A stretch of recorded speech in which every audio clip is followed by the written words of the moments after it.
The Colts? I'm upset if I'm the Colts today. You are all positive on them. You said you wanted to come out of the break feeling okay about the Colts, but no, like, you can't be feeling positive. Why, though?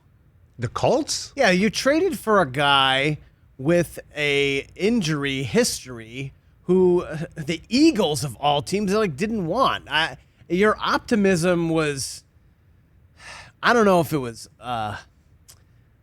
wasn't really warranted, like your optimism heading into this year, because everyone else around your quarterback was good, but your quarterback is the giant question mark. So now you got rid of one giant question mark for another. Like, you should be in the exact same place you were yesterday. They answered a question with a question.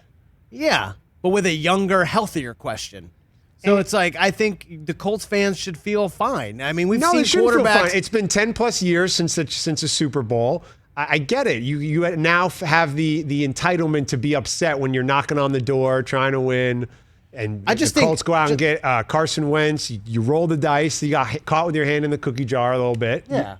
And so, yeah, of course you're upset. And my Kurt Warner example at the end of last segment was obviously the absolute best case scenario. Yeah, but just think about a team that was in this situation less than a year ago, the Los Angeles Chargers. They drafted a guy who nobody really knew. He wasn't that great at Oregon, and suddenly he gets thrown out there unexpectedly and was incredible. And now he's like the top 5 fantasy quarterback heading into this year. People think Justin Herbert is the second coming of John Elway. But that hasn't translated to any team success for them just yet. Everybody thinks the Chargers are going to be a lot better. But I also think have to go against Patrick Mahomes twice. Indianapolis has a much better team around Jacob Eason than the Chargers have around Justin Herbert. So you're saying just be healthy, just be available, just go out there and play. I would say go out there, make a couple of throws, and I think, why can't the Colts go 10-7 and make the playoffs? Well, it's that time of year when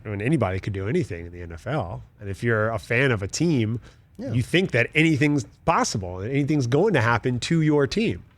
However, if you're the Colts this morning, you realize, Super Bowl is probably not in the cards this year.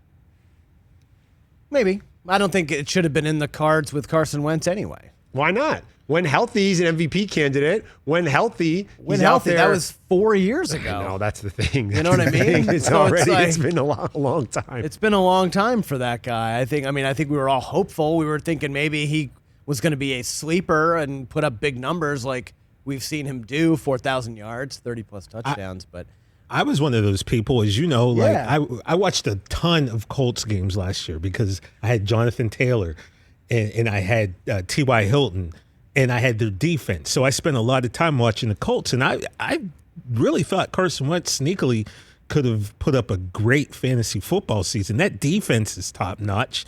They've got a sick offensive line. You got Nelson, who might be the nastiest lineman in football. They've got Jonathan Taylor. They've got a decent group of wide receivers. So, I think Gardner Minshew, when they make this trade for Gardner Minshew, and it's coming, I think he can lead them. Hey, you watched all the way to the end. Thanks for that. Watch more right here.